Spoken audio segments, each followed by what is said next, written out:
Salam alaikum, bienvenue au troisième épisode du podcast d'AGMM, Parlons Islam. Hicham, salam alaikum. Alaykoum salam, khoya. Ça va bien? Ça va, alhamdoulilah. Toi? Très bien, très bien. Ramadan Moubarak, mon frère. Ramadan Moubarak, alhamdoulilah. Enfin, le mois sacré, le mois du Coran surtout. Tu sais, quand le mois de Ramadan rentre, on est content, on est très heureux, mais en même temps, tu as toujours ce pincement au cœur quand tu sais que c'est aussi le mois du Coran. Parce que malheureusement, puis je suis aussi coupable, on délaisse le Coran. Il y a tout qui prend notre attention, notre énergie dans tellement de choses, au point où le Coran prend la poussière. Euh, Et c'est vraiment dommage quand on sait à quel point le Coran est rempli de trésors et rempli de choses magnifiques qui nous ont touchés par le passé. Mais c'est comme si dans la nature de l'être humain, on oublie ces choses-là. Tu l'as dit, subhanallah, c'est la nature humaine. On prend des choses pour acquis et avec le temps, c'est là que tu réalises et que tu regrettes. Mais c'est un peu ça le but du Ramadan, là, c'est un reality check. Tu reviens à la source. Subhanallah, qu'Allah me pardonne, même moi j'en suis coupable. C'est vraiment dans la nature humaine. Depuis que je suis tout jeune, je mémorise le Coran, mais à un moment donné, tu le prends pour acquis, tu assumes. C'est un livre que tu lis depuis que tu es tout jeune. Et c'est seulement des années plus tard que, si je prends l'exemple des miracles, tu apprends l'existence de tous les miracles qui existent dans le Coran et tu te dis, attends, wow, voilà, tout ça existait, tous ces trésors existaient dans ce livre et je ne le réalisais pas, et je le prenais pour acquis. Ouais. C'est là que ça te hit, là, subhanallah. Un des trucs que j'aime le plus voir, c'est quand les reconvertis découvrent ces choses-là, ou bien des gens qui s'intéressent à l'islam découvrent ces choses-là dans le Coran, ce qu'on a dans notre tradition. Et ils sont vraiment fascinés par les miracles scientifiques. Et parfois, c'est des miracles qu'on connaît, mais on dirait que ça ne nous impacte pas autant que eux. Eux, ils sont vraiment, vraiment fascinés, au point où j'ai déjà vu certains reconvertis nous reprocher de ne pas avoir été assez... de pas avoir assez fait la pub de ces miracles scientifiques-là, de ne pas en avoir assez parlé. Ils nous disent, ah, vous aviez ça dans votre tradition et vous en avez pas assez parlé, vous ne le partagez pas assez. Donc, et après ça, parfois, ils en trouvent certains que tu connais même pas. Donc, alhamdoulilah, c'est quelque chose que j'aime beaucoup voir. Tu le vois dans le regard de la personne, là, à quel point le miracle l'a fasciné, l'a impacté. Subhanallah, c'est beau à voir, mais tu sais, c'est aussi un témoignage qui risque d'être contre nous. Parce que c'est un crime de notre part, c'est une responsabilité, c'est-à-dire laisser des gens qui ne sont même pas nés musulmans découvrir des choses et nous les faire découvrir alors qu'on les avait déjà. C'était plutôt à nous de leur transmettre ce genre de choses-là. Subhanallah, c'est vraiment dommage. Ouais, c'est dommage. Comme tu as dit, alhamdoulilah, au moins, on est pendant le Ramadan, donc c'est l'idée de revenir à la source. C'est ça le but. Ouais. Ouais, puis tantôt je parlais des convertis, puis comment le Coran parfois les fascine, surtout les miracles scientifiques. Puis justement, avec l'idée de revenir à la source, j'ai envie d'essayer de me rappeler de quand moi, le Coran m'a impacté, les miracles scientifiques m'ont impacté la première fois. Et je me rappelle, c'est quand j'étais soit enfant, soit préado. J'avais découvert un miracle scientifique qui m'avait vraiment fasciné à ce moment-là. Puis à partir de là, j'en ai cherché beaucoup d'autres. C'était celui sur l'expansion de l'univers. Pourquoi? Parce que j'étais un enfant qui était vraiment passionné par l'espace, par les étoiles, l'univers, toutes ces choses-là. J'étais vraiment fasciné. J'avais des briques comme ça, avec des images de certaines galaxies, de certaines planètes et tout. Et c'est un fait que je connaissais, le fait que l'univers était en constante expansion. Et un jour, je tombe sur une vidéo sur YouTube qui explique que Allah subhanahu wa ta'ala dit dans le Coran وَالسَّمَاءَ بَنَيْنَاهَا بِأَيْدٍ وَإِنَّا لَمُوسِعُونَ. Donc le ciel, en faisant référence à l'univers, le ciel, nous l'avons construit et de nos mains et nous l'étendons constamment. Tu vois? Et c'est fou parce que à l'époque, je savais que l'expansion de l'univers, c'était quelque chose qui avait été découvert au XXe siècle. Tu vois? Et aussi, quand tu connais le contexte dans lequel le Coran a été révélé, le peuple à qui ça a été révélé et les connaissances scientifiques qu'ils avaient, c'est d'autant plus incroyable. Tu vois? Donc moi, je me rappelle que j'étais vraiment fasciné. Surtout que des années plus tard, donc au cégep, j'avais eu un cours d'astrophysique, puis on avait vu les maths un peu plus en détail de l'expansion de l'univers. Et c'est contre-intuitif quand tu le vois. Donc, ce n'est pas. Parfois, il y a des choses que certaines personnes ont découvert avant que la science le découvre, parce que c'est intuitif. Tu peux te dire, oui, ça a du sens. Mais l'expansion de l'univers, c'est contre-intuitif. On a toujours cru que l'univers, tu vois, était quelque chose de fixe et de stable. Et donc, d'avoir quelque chose de contre-intuitif comme ça, qui est une vérité, ça m'avait vraiment, vraiment fasciné. Subhanallah. Moi, personnellement, le type de miracle que j'aime, c'est le genre de miracles qui sont subtils. C'est-à-dire que tu t'aurais pu passer à travers sans le réaliser. Euh, le premier exemple qui me passe par l'esprit, c'est l'utilisation du mot pharaon versus l'utilisation du mot roi. Lorsqu'Allah subhanahu wa ta'ala raconte l'histoire de Moussa alayhi salam et l'histoire du prophète Youssouf alayhi salam. Et subhanallah, ce miracle est une pierre deux coups et je vais t'expliquer pourquoi après. Parce que tout récemment, je pense à ce miracle parce que tout récemment, après ma dernière conférence, il y avait un chrétien dans la mosquée. Il est venu discuter avec moi après la conférence et il m'a posé quelques questions. Il m'a dit, nous, dans la Bible, etc. Et ce miracle, subhanallah, il n'a pas trouvé de réponse à ça. Subhanallah, c'est pour ça que j'ai dit c'est une pierre deux coups et tu vas comprendre. C'est que Allah subhanahu wa ta'ala, chaque fois qu'il parle, parce que autant le prophète Youssouf que le prophète Moussa, alayhi salam, tous les deux, leur vie s'est passée en Égypte. Et nous, notre premier réflexe, c'est que quand tu penses aux dirigeants d'Égypte, tu assumes que c'est le pharaon. Le pharaon, ouais. Et comme par hasard, dans la Bible, quand ça raconte l'histoire du prophète Youssouf, nommé Joseph dans la Bible, ça dit le pharaon. Et quand ça parle de Moïse, Moussa, ça dit le pharaon aussi. Mais dans le Coran, comme par hasard, à aucun moment, Allah ne dit pharaon lorsqu'il parle du prophète Youssouf alayhi salam. Il aurait pu, mais comme par hasard, il fait juste dire le roi. C'est pour ça que je dis que c'est quelque chose de subtil. Il dit juste roi.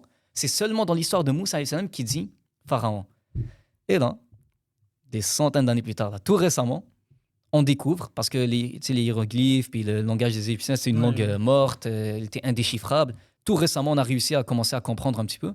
On a réalisé que les pharaons sont une dynastie qui sont apparus à un certain moment seulement dans l'histoire. Ça, on peut le trouver dans Encyclopédia Britannica, puis qui est la plus ancienne encyclopédie au monde et autres. Là.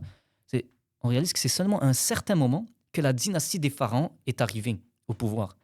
Et cette dynastie-là, le moment où elle est arrivée au pouvoir, c'était longtemps après Youssouf. Donc c'est une erreur d'assumer qu'à l'époque de Youssouf, c'était des pharaons. Donc là, je me dis, comment le Coran a pu savoir cette précision-là? Et pourquoi je dis que c'est une pierre deux coups? Parce que le chrétien, il m'a dit, il a utilisé un argument que les chrétiens aiment utiliser, c'est qu'il a dit, le Coran a copié la Bible. Mais moi, en tant qu'enseignant, j'ai envie de lui dire, nous les enseignants, on enseigne toujours à nos élèves que si tu copies ton camarade, tu vas copier ses erreurs aussi. Ouais. Fais attention. Ouais. Comment le Coran aurait plagié? Il aurait copié la Bible, comme par hasard, mais il n'a pas copié les erreurs qui se trouvent dans la Bible. Des erreurs, c'est-à-dire le prophète Mohammed, même sa propre langue, l'arabe, il ne savait pas la lire. Que dire des hiéroglyphes? Donc, c'est longtemps qu'on découvre que non, c'est une précision historique, subhanallah. Ouais. Subhanallah, ça nous montre que le Coran, il est précis dans tout, en termes historiques, en termes scientifiques, mais aussi en termes linguistiques. Ouais, c'est une autre catégorie de miracles qui m'a toujours fasciné, c'est les miracles linguistiques, tu vois.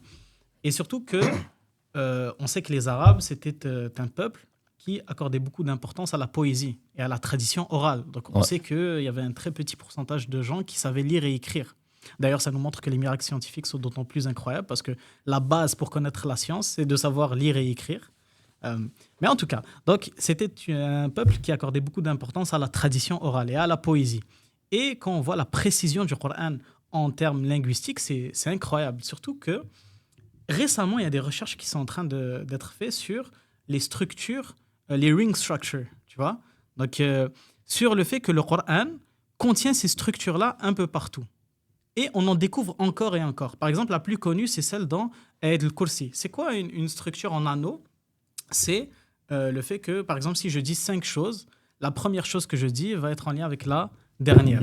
Ouais, la deuxième va être en lien avec l'avant-dernière. Et celle du milieu est toute seule, tu vois.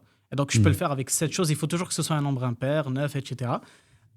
Et on a trouvé donc que Ayat al-Kursi est effectivement en anneau. Sa structure est en anneau. Et le truc, c'est que j'ai réalisé à quel point ce miracle était incroyable lorsque j'ai dû l'expliquer dans une conférence. Parce que j'avais besoin d'un support visuel. Sinon, les gens ne comprenaient pas. Essayer de l'expliquer, par exemple, là, si je me mets à l'expliquer, ça va être difficile pour moi.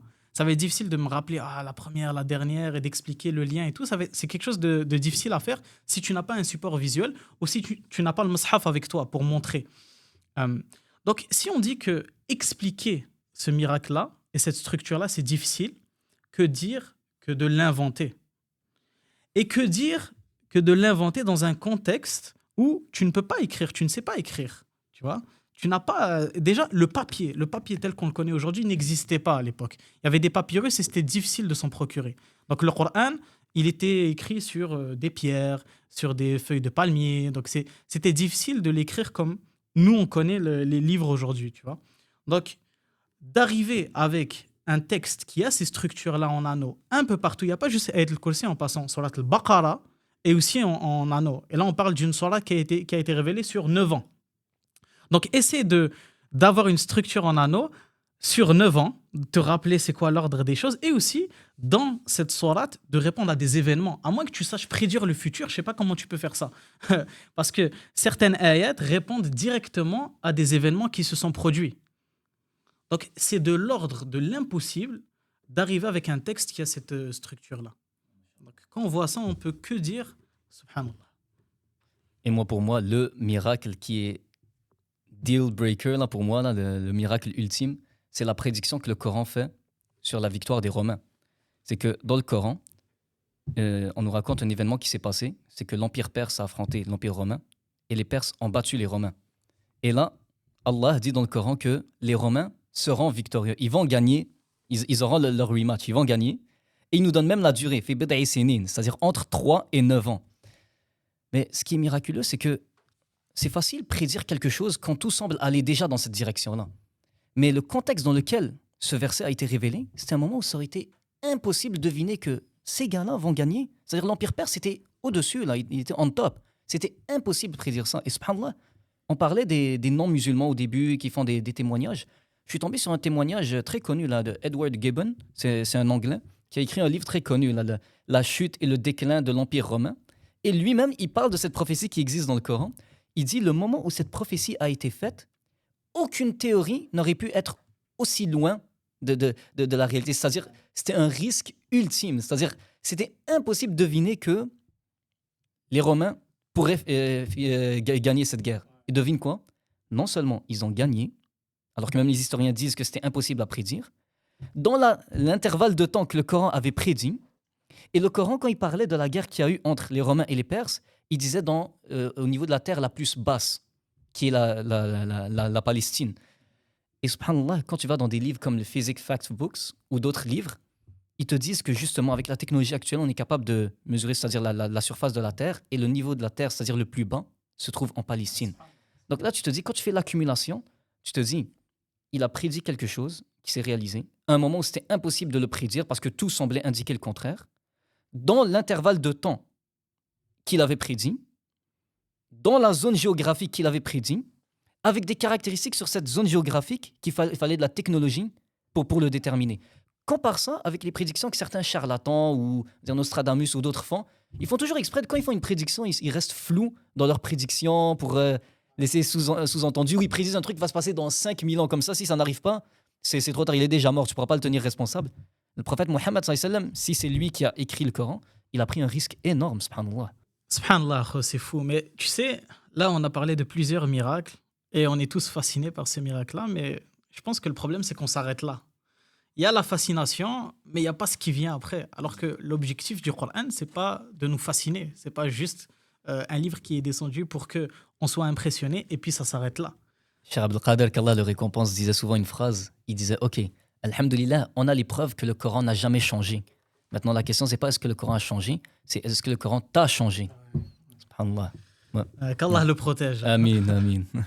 Mais ouais, c'est très très vrai parce qu'on se dit, on a tout ça dans notre tradition, tous ces miracles-là, mais ensuite, qu'est-ce qui change en nous? Comment est-ce que ça nous impacte? Tu peux trouver quelqu'un qui est capable de débiter sur les miracles scientifiques, mais quand tu vois sa pratique, tu n'as pas l'impression que le Coran l'a impacté.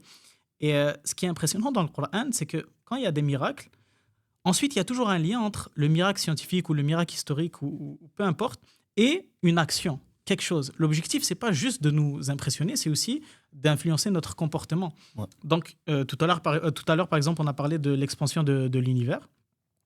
Et quelques ayats plus tard, Allah subhanahu wa ta'ala, il nous dit « Fafirru ilallah, inni lakum minhu nadhirun mubin ». C'est quoi l'idée? C'est que, en tout cas, c'est mon tadabbur, c'est le fait que l'univers est constamment en expansion, tu vois.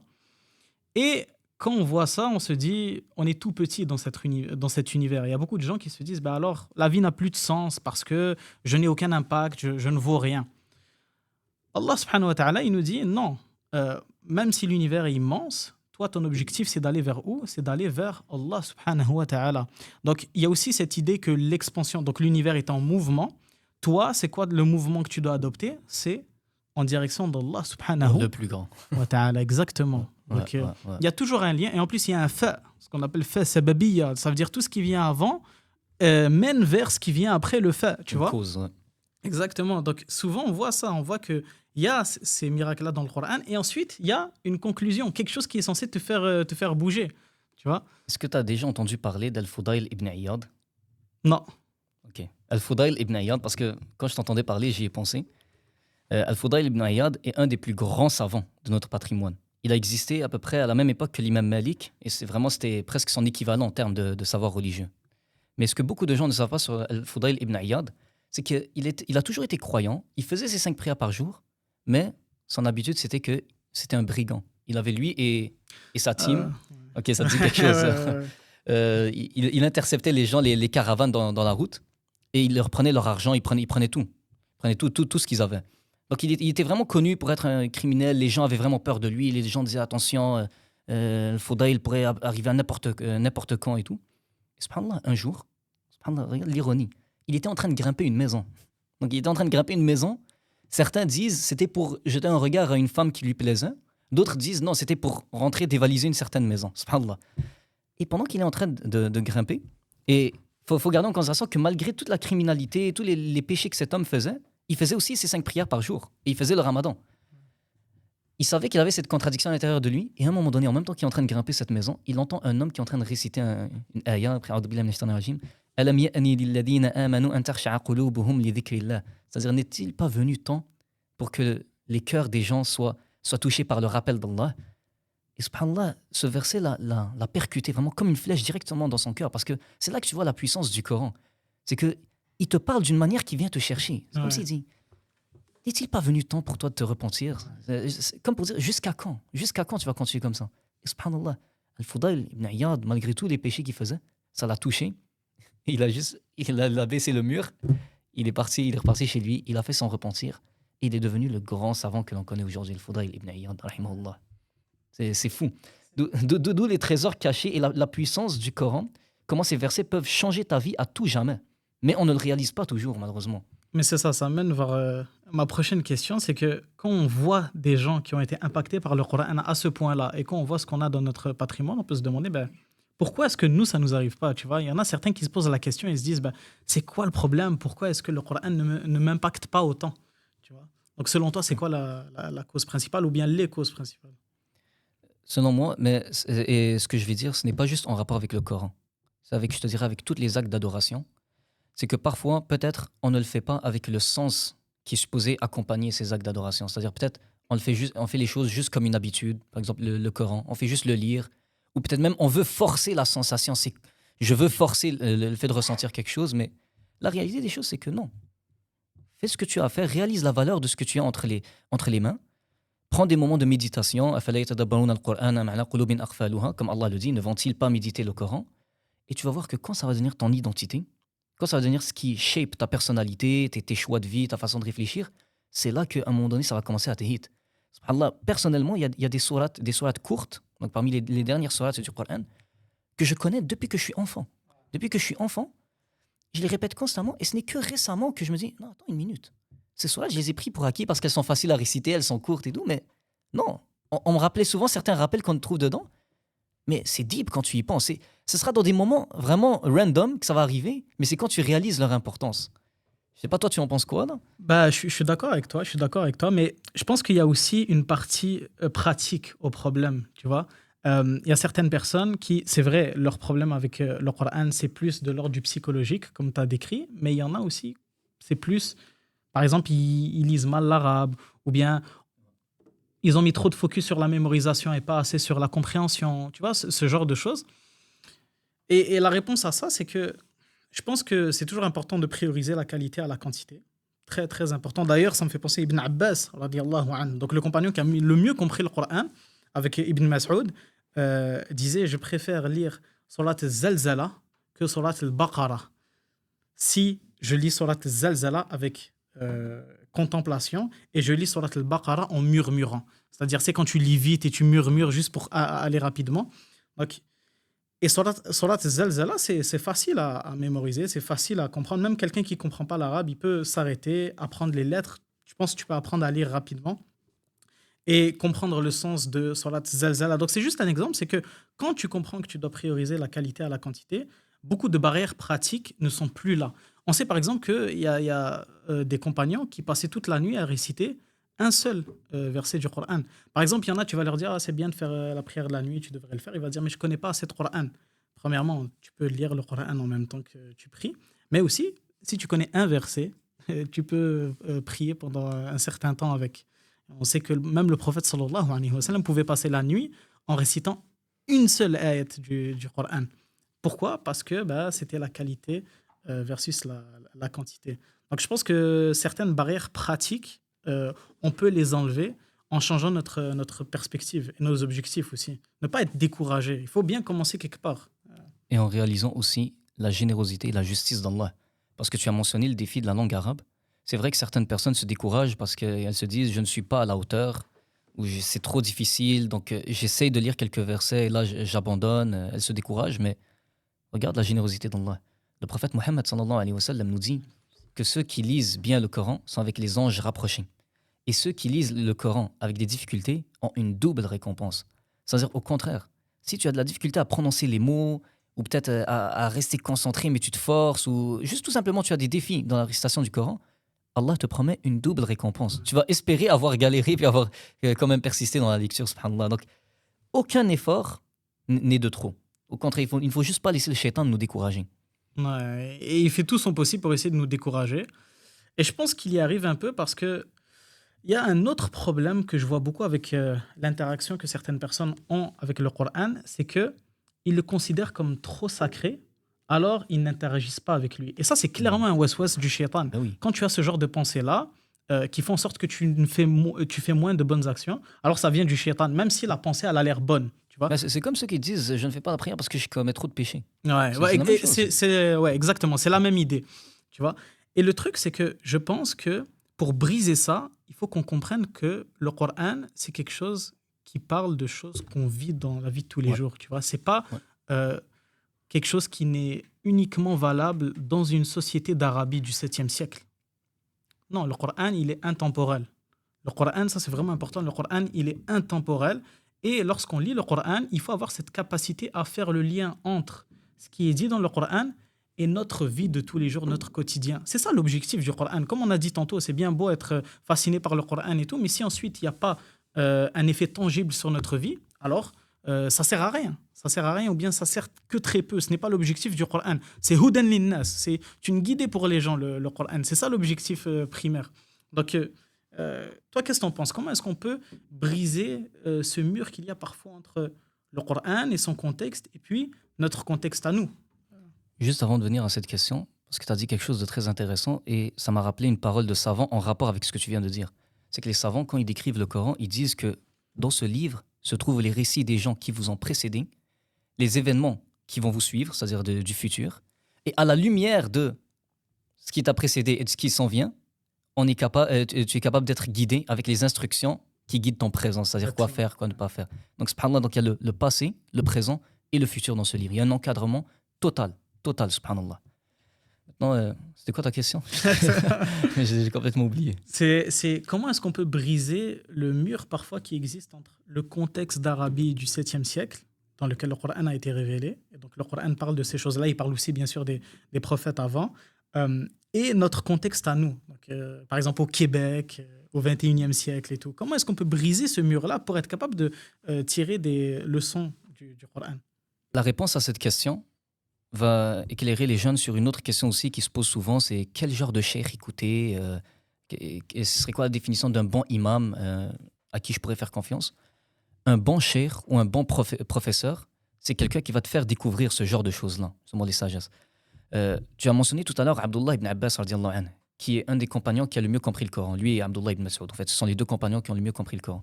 Il a dit Al-Qur'an yufassiruhu zaman. Ça aussi, dédicace à Charles Qadir. Dédicace. C'est lui qui nous l'a enseigné.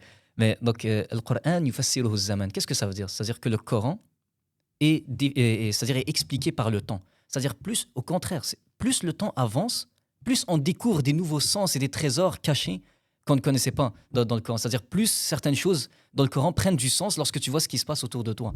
Et donc le but, c'est ça, c'est de s'attarder quelques instants, s'asseoir et de faire le lien entre ce que tu vis et le Coran. Quand tu regardes par exemple les histoires des prophètes qui sont mentionnées dans le Coran, tu regardes par exemple le prophète Ayyub alayhi salam, qui a eu des problèmes de santé, qui a perdu tout son argent, qui a perdu sa famille. Il n'y a personne ici qui va me dire en 2025, non, c'est impossible d'être ruiné, ou c'est impossible de perdre les projets que tu avais bâtis depuis des années. Personne ne va me dire c'est impossible de tomber malade. Non, on vit tous des épreuves, tu vas y relate. C'est pas parce que lui n'avait pas de technologie que... Non, l'idée reste la même. Quand tu vois comment, par exemple, le prophète Youssouf, alayhi salam, Allah subhanahu wa ta'ala lui avait promis quelque chose alors qu'il était enfant. Ensuite, il a vécu toutes sortes d'événements qui étaient là pour lui donner l'impression que non, il n'y a rien de tout ça qui va t'arriver, mais il a gardé confiance en Allah. Et ça finit par lui arriver, ben, tu fais le lien avec ta vie. Quand tu sais qu'Allah t'a promis des belles choses, mais que tu vis certaines épreuves dans ta vie, tu ne te décourages pas. Tu sais que tôt ou tard, ça, ce sont juste des... je ne me rappelle plus comment on les appelle, là, comme des dodanes là, dans le chemin, mais tu vas finir par arriver à destination. Donc, non, il y a moyen de faire un lien entre ce que tu vois dans le Coran et ta vie, mais il faut juste que tu y donnes sa chance. Il faut que tu brises ce blocage psychologique. C'est tout. Ouais, ce qui peut aider aussi, c'est, puis tu l'as mentionné un peu tantôt, c'est de voir des chouurs qui vont te montrer des exemples de ça. Des exemples de comment est-ce que tu peux prendre des versets du Coran et On a faire tous un le lien même en avec... tête et c'est ton préféré. Juste dis-le. Non, Dis-le. non. Non, mais pour de vrai, quelqu'un qui le fait très bien, c'est Nu'man Non, Ali non, Khan. voilà. Il le fait très bien parce qu'il peut te montrer comment faire un lien entre le Coran et le monde contemporain dans lequel on vit. Et après, à partir de là, toi, tu peux te lancer et le faire tout seul. Donc, une première chose, je pense, c'est de consommer, être exposé à ce genre de contenu, ou bien des gens autour de nous qui ont ce réflexe-là, qui sont capables de faire des liens entre le Coran et le quotidien. Quelqu'un qui va voir quelque chose et qui va te citer un verset du Coran on the spot, juste pour te montrer comment est-ce qu'on peut faire le lien entre les deux.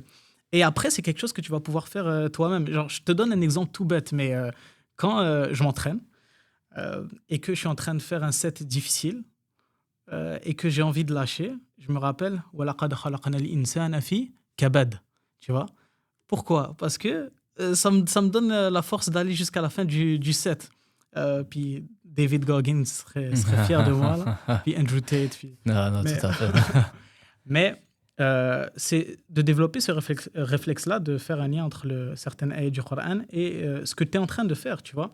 Donc, puis je te jure, ça marche vraiment à n'importe qui veut réussir Ah oui. son entraînement, qui récite ça quand il a envie de lâcher le set. Mais de manière générale, un autre exemple tout bête. J'ai fait, il y a quelques mois, j'avais fait une randonnée. Et donc, au Mont-Tremblant, j'arrive en haut. Et là, tu vois toutes les montagnes. Et c'est vraiment un beau paysage et tout. Et là, je me suis rappelé qu'Allah subhanahu wa ta'ala dit dans le Coran que si le Coran avait été révélé sur les montagnes, ben, elles seraient détruites. Tu vois. Donc, ça nous montre le statut du Coran. Donc, c'est de développer ce réflexe-là de je vois quelque chose, je fais un lien avec le Coran. Je vois quelque chose, je fais un lien avec le Coran. Et aussi de vivre selon certaines ayats du Coran, de ne pas attendre de voir des choses pour faire un lien, mais plutôt que ces choses-là définissent qui tu es, tu vois. Par exemple, il y a certaines ayats, il y a tellement de ayats dans le Coran qui nous disent d'être juste, de ne pas dépenser de ne pas gagner notre argent injustement, de faire l'adl, la justice et tout. Bah, ça, ce genre de ayats-là, c'est des ayats avec lesquels tu dois vivre. Elles doivent définir qui tu es, tu vois. Et tu as utilisé un très bon terme. Tu as utilisé le mot réflexe. Justement, certaines personnes pourraient se dire, mais moi, je connais certaines sourates depuis que je suis tout jeune, mais je n'ai pas ce réflexe-là quand je vis quelque chose dans ma vie ou que je vois quelque chose devant moi, de faire le lien avec un verset du Coran qui peut-être je le connais par cœur, mais je n'ai pas ce réflexe-là. Mais c'est le genre de choses qui vient avec le temps. C'est si on se décourage dès le début, puis on assume que alors ce n'est pas fait pour nous, c'est juste les grands savants qui sont capables de faire ce genre de choses-là. Non, ça c'est un autre piège du shaitan. Ce n'est qu'une question de temps avant que le Coran va devenir notre identité. Et là, ça deviendra ton premier réflexe. Tu vas regarder les choses avec les lunettes de l'islam. La toute première conférence que j'ai donnée cette année, je l'ai nommée les lunettes de l'islam pour envoyer ce genre de message-là. C'est qu'à un moment donné, tu vas atteindre un stade où tu juges ce qui t'arrive dans ta vie ou ce que tu vois dans ta vie de tous les jours avec les lunettes de l'islam, d'un point de vue islamique. Est-ce que c'est bon ou non? C'est des réflexes, c'est humain, c'est psychologique. Ça va venir, mais il faut être patient, c'est tout.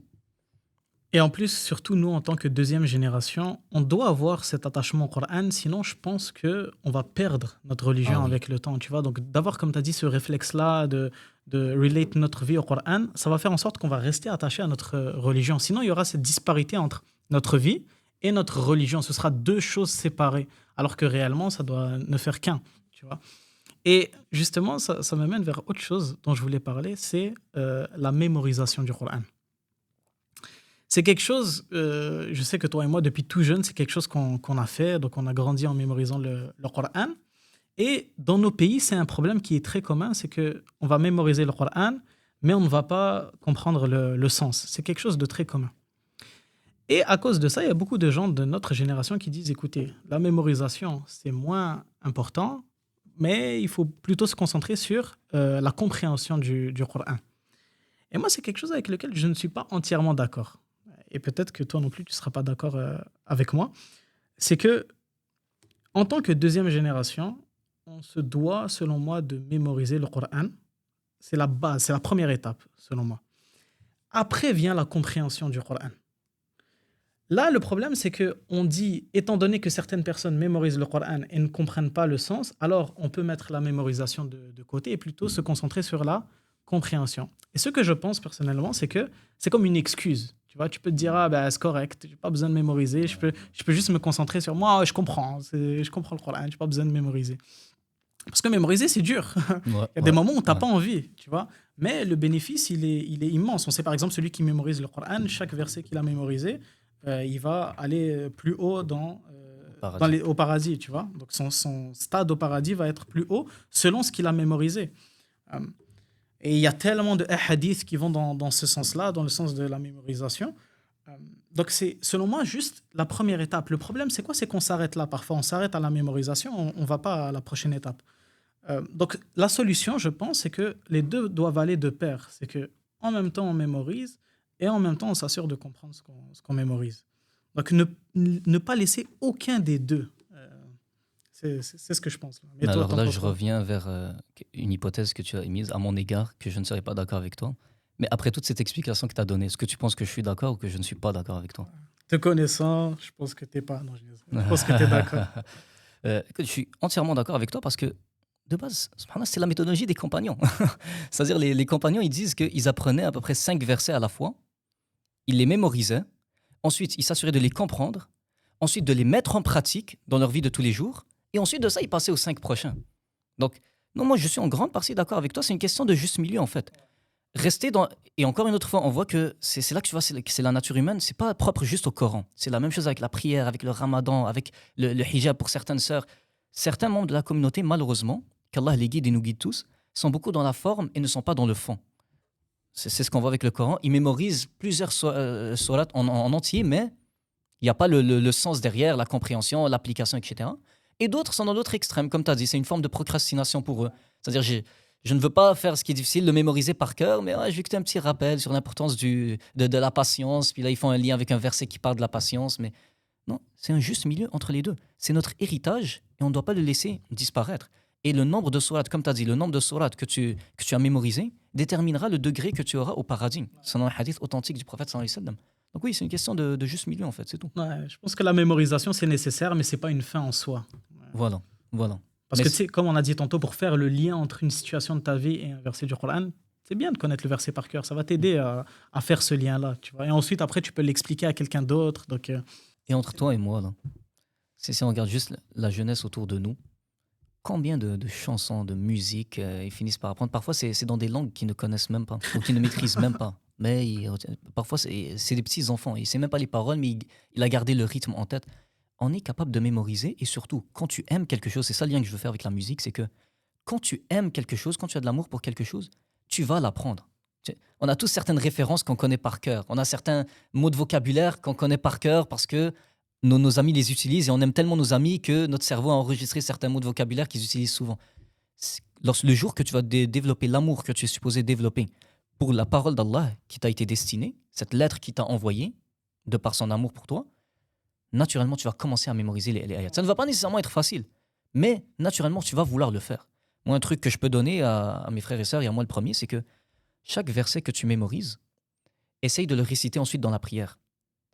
Parce que dans les 5 prières par jour, les 5 prières obligatoires, tu dois prier sans le mushaf. Le mushaf, tu peux l'utiliser dans les prières obligatoires, mais dans les prières obligatoires, tu pries sans le mushaf. Essaye de faire cet effort-là, tu es en pleine prière et tu essayes de réciter les versets sans pouvoir lire dans le mushaf. C'est comme la pratique, tu as la théorie, l'apprentissage par cœur, et là la pratique. C'est un truc personnellement que j'utilise et ça m'a vraiment aidé à retenir certaines ayats. Alhamdulillah. moi aussi, moi aussi. Et je pense un autre truc, c'est de définir chaque jour une quantité à apprendre par cœur. Oui. Et comme on a dit, tu sais, c'est dur. Il y a des jours où tu n'as pas envie de le faire. Mais ça demande la discipline parce que rien ne peut être accompli sans discipline. De se définir une quantité de Coran à réciter chaque jour. Et ça peut être une ayah, ça peut être une demi-ligne du Mus'haf. C'est correct tant que tu le fais chaque jour. Et si tu le fais chaque jour, tu vas avancer vite. Tu vas voir que en quelques temps, oh, déjà 2 ahzab, oh, j'ai déjà avancé. Oh, tu sais, Alhamdoulilah. tu vas Ouais. avancer beaucoup plus vite. Euh, et je pense que ce qui est bien, c'est que normalement, on devrait être capable de prendre chaque musulman et tu lui poses la question, qu'est-ce que tu es en train de mémoriser? Il peut te répondre. Il est en train de, tu vois, il est en action. Normalement, tu ne devrais pas prendre un musulman et il est en train de stagner. Il n'est pas en train de mémoriser quelque chose. Tout le monde, à un moment donné, devrait être en train de mémoriser quelque chose. Et si on a la niya de un jour devenir, d'apprendre le Coran par cœur, eh bien, on va avoir la récompense, Inch'Allah, même si on ne l'atteint pas. Ouais, Tu vois? ouais. J'ai vraiment espoir que la communauté musulmane va se donner cet objectif parce que tout à l'heure, tu as touché à une corde sensible pour moi, qui est l'état ou plutôt l'avenir de la communauté musulmane, surtout ici au Canada. Je pense toujours à notre communauté ici. Et subhanallah, je dis en toute confiance que la communauté musulmane, peu importe où est-ce qu'elle est, elle ne réussira jamais si elle se détache du Coran, si elle se détourne du Coran. Ça, c'est une promesse que je peux faire à tout le monde et à moi le premier. Tu remarqueras que, subhanallah, et j'aime beaucoup cette réflexion-là, tout ce que le Coran touche devient la meilleure chose qui existe. C'est-à-dire, Allah subhanahu wa ta'ala a des milliards et des milliards d'anges. Le Coran a été donné à l'ange Jibril, Gabriel, c'est devenu le meilleur de tous ces milliards d'anges-là. L'ange Gabriel est descendu avec le Coran lors du mois du Ramadan. Le mois du Ramadan est devenu le meilleur mois de l'année. Il est descendu plus précisément lors de la nuit du destin. Laylat al-Qadr. Laylat al-Qadr est devenue la meilleure des 365 nuits qui existent dans l'année. De tous les prophètes et messagers, des milliards d'êtres humains qui existent sur Terre, ce Coran est descendu particulièrement sur le prophète Mohammed sallallahu alayhi wa sallam. Le prophète Mohammed sallallahu alayhi wa sallam est devenu le meilleur des êtres humains. Donc tout ce que le Coran touche, ou tout ce qui est associé au Coran devient le meilleur de sa catégorie. Alors la question qui suit, c'est quel sera notre état si on laisse le Coran nous toucher? Quel sera l'état de notre communauté? C'est un potentiel énorme qu'on est en train de mettre de côté, là, subhanallah. C'est beau, tu m'as motivé. Sortez les C'est ça, Mus'haf bon, live. on sort les Mus'haf, c'est bon. Mais pour de vrai, il y a aussi une part d'optimisme. Il y a des choses qu'on voit qui font plaisir. Par exemple, il y a pas longtemps, toi et moi, on était dans une école où il y avait plus de 60 jeunes qui apprenaient le Coran par cœur. Certains, en fait, ils étaient tous adolescents, alors que généralement, c'est plus les enfants qui sont dans ce genre d'école coranique. Non, là, c'était vraiment comme entre 13 et 18 ans. Alhamdoulilah. Donc, il y a ce retour vers le Coran, je pense. Alhamdoulilah. Et donc, il faut aussi des ressources pour accompagner les gens dans leur retour vers le Coran. Mais il y a cette soif pour le Coran. Ça, par contre, il y a cette soif, je le constate, subhanallah. Ouais, alhamdoulilah. Toi, est-ce qu'il y a des erreurs, justement, parce que tu sais, qui dit soif, dit zèle, et parfois excès de zèle, est-ce qu'il y a des erreurs dont tu voudrais mettre en garde que certains font avec le Coran? Je dirais, par exemple, le fait de se concentrer, mais on l'a déjà mentionné, mais c'est le fait de se concentrer juste sur la mémorisation et pas le sens qui vient avec. Je dirais aussi de faire attention à certaines interprétations, c'est-à-dire ne pas oublier qu'il faut être encadré par des savants. Mais au final, pour moi, vraiment, la plus grande erreur, c'est l'autre extrême, ce sont ceux qui se découragent malheureusement. Moi, c'est ça que je dirais personnellement. Pas pour toi? Moi, je pense que, et puis c'est quelque chose que j'ai observé autour de moi, c'est le fait puis tu en as parlé un peu, de se lancer dans la compréhension du Coran, l'étude du Coran sans accompagnement. Parce que, puis on en a parlé un peu, le Coran a été révélé dans un contexte précis, c'est-à-dire l'Arabie du 7e siècle. Et donc, le Coran va parler de certaines choses qui étaient valides dans le contexte de l'Arabie du 7e siècle. Et donc, lorsqu'on prend les choses et qu'on les sort de leur contexte, eh bien, surtout quand on lit le Coran avec nos lunettes du 21e siècle au Québec, on peut tomber dans des pièges et mal comprendre le Coran. En réalité, le problème, ce n'est pas le Coran, c'est notre compréhension du Coran. Donc, c'est pour ça qu'il faut cet accompagnement lorsqu'on décide d'étudier le Coran. Et c'est pour ça que n'importe qui veut se lancer dans cette étude du Coran, qui soit accompagné, qui est quelqu'un qui connaisse le Coran et qui puisse répondre à ces questions-là. Parce que lorsqu'on se lance dans le Coran, on va avoir des questions. C'est normal de bug, entre guillemets, sur certaines choses. C'est tout à fait normal et il faut qu'il y ait quelqu'un pour répondre à nos questions. C'est super important. Et je dirais une autre erreur qu'on peut faire avec le Coran, c'est d'étudier le Coran sans la sira du prophète sallallahu alayhi wa sallam. Les deux vont de pair. Tu ne peux pas prendre l'un sans prendre l'autre. On en a parlé au début, mais certaines ayats du Coran sont venues en réponse à certains événements de la sira du prophète sallallahu alayhi wa sallam. Donc, lorsqu'on comprend la sira du prophète sallallahu alayhi wa sallam, on peut comprendre le Coran. Mais l'un ne va pas sans l'autre. Donc, c'est super important de se documenter sur la vie du prophète sallallahu alayhi wa sallam.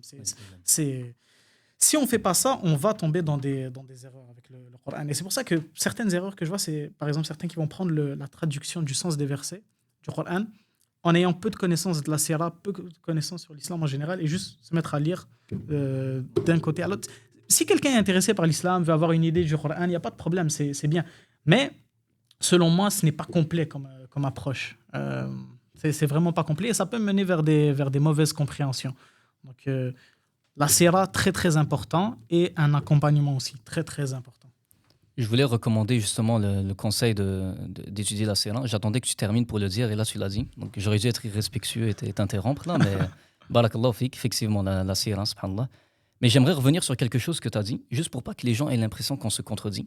Parce que tout à l'heure, on a dit que le Coran, c'est-à-dire il ne faut pas assumer que c'est un livre juste pour le 7e siècle. Maintenant, on n'a plus besoin d'y relate. Mais d'un autre côté, comme tu l'as dit, il y a certaines ayats qui concernent un certain contexte, d'une certaine époque. L'idée derrière, c'est juste de viser un juste milieu. C'est que pour certains versets en particulier, c'est vrai qu'ils étaient propres à un certain contexte.